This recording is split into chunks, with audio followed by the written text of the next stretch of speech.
சகோதரர்களே, நாம் ஆர்டினரி கிறிஸ்துவர்களாக இருக்கக்கூடாது என்பது என்னுடைய தாழ்மையான ஒரு ரிக்வெஸ்ட்டாக இருக்குது, வேண்டுகோளாக இருக்குது. அதாவது நம்ம ஒரு ஆர்டினரி கிறிஸ்டியனாக இருக்கக்கூடாது. அப்படின்னா ஒரு மதம் சார்ந்தவர்களாக நம்ம இருக்கக்கூடாது. என் மதம்தான் பெஸ்ட்டு, ஏன் கடவுள் தான் உண்மை அப்படின்னு சொல்லி நம்ம ஒரு ஒரு ஒரு மத வெறியர்களாக அப்படி நம்ம இருக்கக்கூடாது. பவுல் அப்போஸ்தலர் சொல்கிறார், மார்க்க பேதங்கள் உங்களுக்குள் உண்டாயிருக்கக்கூடாதுன்னு சொல்கிறார். அப்படி இருந்தால் நம்ம ஆர்டினரி கிறிஸ்டியன், அதாவது ஒரு மிக சாதாரணமான ஒரு உண்மை அறியாத ஒரு மனப்பக்குவத்தை உடைய கிறிஸ்தவர்களாக நம்ம இருக்கோம் என்ற அர்த்தம். நாம் இதை குறித்தெல்லாம் நம்ம சிந்திப்பதே இல்லை. நம்மளை யாரும் சிந்திக்கவும் விடமாட்டாங்க. அதனால் நம்ம மதம் சார்ந்த கிறிஸ்தவர்களாக இருக்கக்கூடாது. ஏனென்றால் நாம் தொழுது கொள்ளக்கூடிய சத்தியம், பரம்பொருள், பிதா, இது எல்லாத்துக்கும் ஒரே அர்த்தம்தான். அந்த பரம்பொருள், நாம் தொழுது கொள்ளக்கூடிய அந்த மெய்ப்பொருள் எல்லையற்றது. ஆனால் நாம் நம்மை ஒரு மதம் என்ற எல்லைக்குள் உட்படுத்தி கொண்டு, மதம், என்னுடைய கடவுள் என்று சொல்லி ஒரு குறுகிய வட்டத்துக்குள் நின்று கொண்டு எல்லையற்ற பரம்பொருளை நம்ம தேடுகிறோம், இல்லைன்னா தொழுது கொள்கிறோம் வச்சுக்கலாம். அது சாத்தியமே இல்லை. அதனால் நம்ம மனதளவில் அந்த மதம் என்ற ஒரு வட்டத்துக்குள்ளேருந்து வெளியே வரணும். அதுக்காக நீங்கள் உங்கள் மதத்தை விட்டு போட்டு அடுத்த மதத்துக்கு போங்க அப்படி சொல்ல வரல. உங்கள் மனதளவில் சைக்காலஜிக்கலாகவே, நம்ம மன உளவியல் ரீதியாக மனதளவிலே நாம் புரிந்து கொள்ள வேண்டிய விஷயங்களை பற்றி பேசிகிட்டு இருக்கோம். நாம் மதம் என்ற வட்டத்தை விட்டு வெளியே வர வேண்டும். உலகம் அனைத்துக்கும் ஒரே கடவுள் தான், அது சத்தியம்தான். சத்தியத்தை தவிர வேறொரு கடவுள் கிடையாது. ஆண்டவராக இயேசு கிறிஸ்து சொன்னார், சத்தியத்தை குறித்து சாட்சி கொடுக்கவே நான் பிறந்தேன், அதற்காகவே வந்தேன், சத்தியவான் எவனும் என் சத்தம் கேட்கிறான் அப்படின்னு ஆண்டவர் ரொம்ப தெளிவாக சொல்கிறார். அதனால் பாருங்கள், நம்ம உலகத்தில் இருக்க நாம் எல்லாருமே ஒன்று தான். அதான் சத்தியத்திலும் சத்தியம், மெய்யான சத்தியம். நாம் எல்லாம் ஒன்று தான். நம்ம எல்லாத்தையுக்குள்ளேயும் கடவுளுடைய வெளிப்பாடு இருக்குது. கடவுள் நம்ம எல்லாத்தையுமே ஒரே ஊற்றுக்கண்ணிலிருந்து தோன்ற பண்ணியிருக்கார்.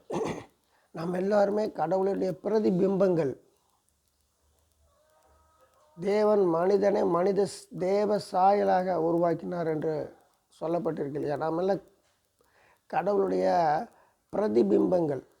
நாம் அதை அறிந்து கொள்வதே இல்லை. கிட்டத்தட்ட நம்ம ஒருவர் மிகவும் நேசிக்க கடமைப்பட்டிருக்கிறோம்.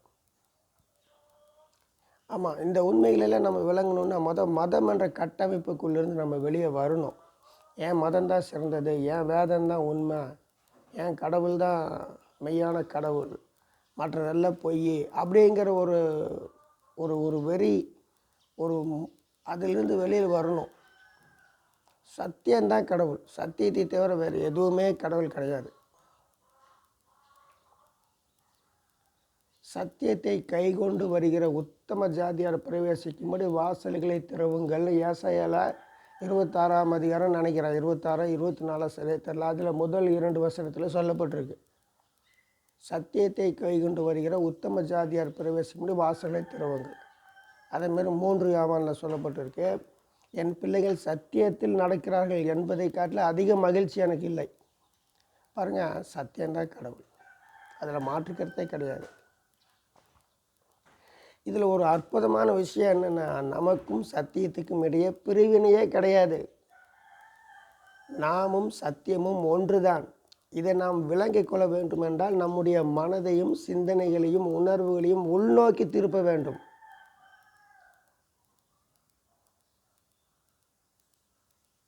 உள்நோக்கி நம்மை நாமே உற்று கவனிக்க வேண்டும். நமக்கும் சத்தியத்துக்கும் இடையே பிரிவை உண்டாக்குவது நான் என்ற அகந்தை. பவுல் அப்போஸ்தலன் சொல்கிறார், இனி நான் அல்ல, கிறிஸ்துவே எனக்குள் ஜீவிக்கிறார். அதாவது சத்தியமே எனக்குள் இருக்கிறது. நான் சத்தியத்துக்குள்ளும் சத்தியம் நமக்குள்ளும் இருக்கிறது.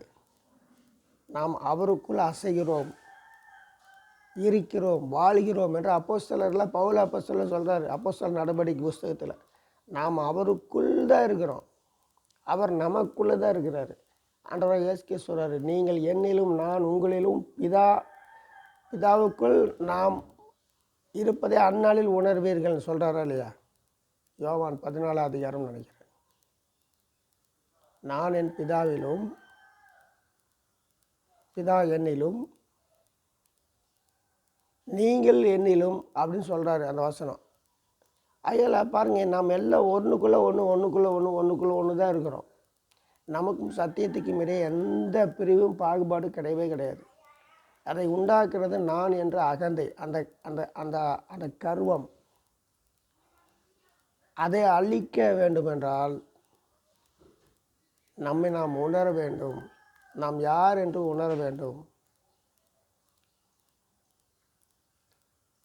பாருங்க, 10 குழந்தைகளை 10 ஜாதி 10 மதம் அந்த குழந்தைகளெல்லாம் பிடிச்சி ஒரு 10 குழந்தைகளை ஒரே அறையில் விட்டு பொம்மைகளெல்லாம் போட்டு பாருங்கள், ஒன்றுக்கு ஒன்று அவ்வளோ சந்தோஷமாக விளையாண்டுருக்கும். அவங்களுக்குள்ள எந்த பிரிவினைகளோ வேறுபாடுகளோ வெறுப்போ ஒரு அணு அளவு கூட இருக்காது. அதே 10 மதத்தை சார்ந்தவனை உள்ளே வைங்க, பௌத்தன், யூதன், சீக்கியர், இந்து, இஸ்லாமியர், யூதன், கிறிஸ்டியன், இப்படி 10 பேர்த்த ஒரே ரூமில் விட்டு பாருங்க, ஒருத்தன் முகத்தை ஒருத்தன் பார்க்கவே மாட்டான். ஏன்னா அந்த அளவுக்கு நமக்குள்ளே கம்யூனிட்டி ஃபீலிங் வந்துடுச்சு. மத பேக்ரவுண்டு தான் நம்மளை இயக்கிட்டுருக்கு, சத்தியம் நம்மளை இயக்கலை. நான் தெரியாமல் கேட்குறேன், ஒரே அறையில் இருக்கிற அந்த 10 மதத்துக்காரனுங்க ஒரே காற்றைத்தானே சுவாசிக்கிறானுங்க? இல்லை, யூதன் சுவாசித்த காற்றை நான் சுவாசிக்க மாட்டேன்னு இஸ்லாமியர் சொல்ல முடியுமா? இல்லை இந்துக்கள் சுவாசித்த காற்றை நான் சுவாசிக்க முடியாதுன்னு கிறிஸ்தவர்கள் சொல்ல முடியுமா? கொஞ்சம் சிந்தனை பண்ணி பாருங்கள் சகோதரர்களே. நம்ம எல்லாருக்குமே ஒரே சூரியன் தான், ஒரே வெளிச்சம்தான், ஒரே மழை தான் பெய்யுது. நல்லவனுக்கு கெட்டவனுக்கும், மதத்தை நம்புறவனுக்கும் மதத்தை நம்பாதவனுக்கும் ஆண்டவர் ஒரே மழையை தண்ணி தான் கொடுக்குறாரு. அதில் நம்ம இதில் சிந்தித்து ஆழமாக பார்த்து நம்ம எல்லோரும் ஒன்று தான் அப்படிங்கிற மேலான சத்தியத்தை உணர்ந்து ஒருவரில் ஒரு அன்பு செலுத்துகிற கடனே அல்ல. பாருங்கள், பவுல் சொல்கிறார், அன்பு செலுத்துவது ஒரு கடன்னு சொல்கிறாரு. கடன் வாங்கினா திருப்பி கொடுத்தாகணும். அந்த மாதிரி அன்பு செலுத்துங்க ஒரு கடன், நம்ம அதை செஞ்சே ஆகணும். ஏனென்றால் தேவன் முந்தி நம் மீது அன்பு செலுத்தி இருக்கிறார் சிலுவையில். அந்த கடனை நாம் திரும்ப செலுத்த வேண்டும் என்றால் நாம் ஒருவரிடத்தில் ஒருவர் அன்பு செலுத்தியே ஆக வேண்டும். சகோதரர்களே, அருமையான ஒரு சமாரியன், நல்ல சமாரியனுடைய உதாரணத்தை ஆண்டவர் சொன்னார். ஒரு ஆசாரியன் பார்த்து விலகி போயிடுறான், ஒருத்தர் அடிபட்டு கிடக்கிறான், அவனை பார்த்து ஒரு ஆசாரியன் ஊழியக்காரங்க அவங்க பார்த்துட்டு விலகி சத்தம் போடாமல் போயிடுறாங்க. அடுத்து லேவியன் வரான், அவன் உதவி ஊழியக்காரன், அவன் எதை பட்டாலும் தீட்டுன்னு போகிறவன், அவனுக்கு பார்த்துட்டு உதவி செய்யாமல் போயிடுறான். கடைசியில் ஒரு சாதாரண மனுஷன் வர்றான், ஒரு எளிமையான மனுஷன், ஒரு அற்ப மனிதன் ஒருத்தர் வர்றான். அவன் அடிபட்டு கிடக்கிறவன் என்னுடைய சகோதரன் என்பதை உணர்ந்து, நானே அடிபட்டு கிடந்தான், எனக்கு யாராவது உதவி செய்ய மாட்டாங்களான்னு நினைப்பேன் பார்த்தீங்களா? அந்த மாதிரி அவனுக்கு உதவி செய்கிறான். அப்போ கர்த்தர் சொல்கிறார், அதே மாதிரி நீ செய், அப்போது பிழைப்பாங்கிறார். ஆமாம் நண்பர்களே, நாம் ஒருவர்கள் ஊக்கமாக அன்பு செலுத்த, ஒருவரோடு ஐக்கியமாக இருக்க, ஒருவரோடு ஒருவர் சமாதானமாக இருக்கத்தான் அழைக்கப்பட்டிருக்கோம். தேவன் அதற்காகத்தான் பூமியில் வச்சுருக்காரு. அதை விட்டு போட்டு முரண்பாடுகள், கருத்து வேறுபாடுகள், பிரிவினைகள் இதை உண்டாக்குறதுக்காக அல்ல. இன்றைக்கி இஸ்ரவேலுக்கும் பாலஸ்தீனுக்கும் எதனால் சண்டை? இதெல்லாம் புரியாமனால தான். ஏன் இடம் தான் துண்டு இடத்துக்காகத்தான் இந்த அடிதடி போட்டுக்கிறாங்க. ஆனால் இந்த பிரிவினைகளை நிறைய ஊழியர்கள் தான் வளர்க்குறாங்க. நம்ம தான் பரிசுத்தவான்கள், மற்றவங்களாம் பாவிகள் அப்படின்னு சொல்லி அதை வளர்க்குறாங்க. அப்படியே இல்லை சகோதரர்களே, அகந்தையை ஒழித்தவன் தான் பரிசுத்தவான், அகந்தை உள்ளவன் பாவி தான். வேறு ஒரு வித்தியாசம் கிடையாது. நீ என்னைக்கும் அகந்தையை அழிக்கிறியோ அப்போ தான் நீ உண்மையான கடவுளுடைய பிள்ளையாக இருக்க. அது வரைக்கும் நீயும் உலகத்தின் பிள்ளை தான், நீயும் பிசாசின் பிள்ளை தான்.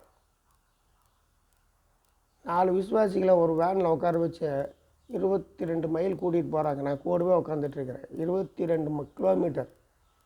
ஒருத்தருக்கு ஒருத்தர் பேசிக்க மாட்டேங்கிறாங்க, திரும்பி உட்காந்துக்கிறாங்க. இது என்ன விசுவாசி? இத்தனைக்கு இவங்க சபைக்கு 10-15 வருஷமாக 20 வருஷமாக வந்துட்டுருக்கிறாங்க.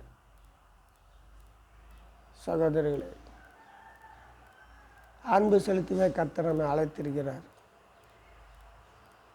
அன்பு இல்லாதவன் தேவனை அறியான். தேவன் அன்பாகவே இருக்கிறார். ஆகையால் எல்லா இடத்துலையும் அன்பு செலுத்தணும். எந்த டிமாண்டும் இருக்கக்கூடாது. எந்த நிர்பந்தமும் இல்லாமல், எந்த நிபந்தனையும் இல்லாமல் அன்பு செலுத்தணும். எந்த ஊழியக்காரங்க சொன்னாலும் கேட்காதீங்க. நான் வேற, நீ வேற, நீ பாவி, அவன் பரிசுத்தி, இதெல்லாம் வேண்டாம்.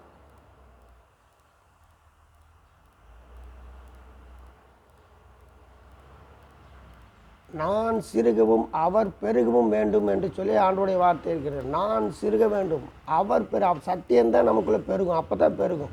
என்னைக்கு நான் சிறுகிறதோ அப்போ தான் சத்தியம் பெருகும். கர்த்தருடைய நாமம் மகிமைப்படுவதாக. ஆமென்.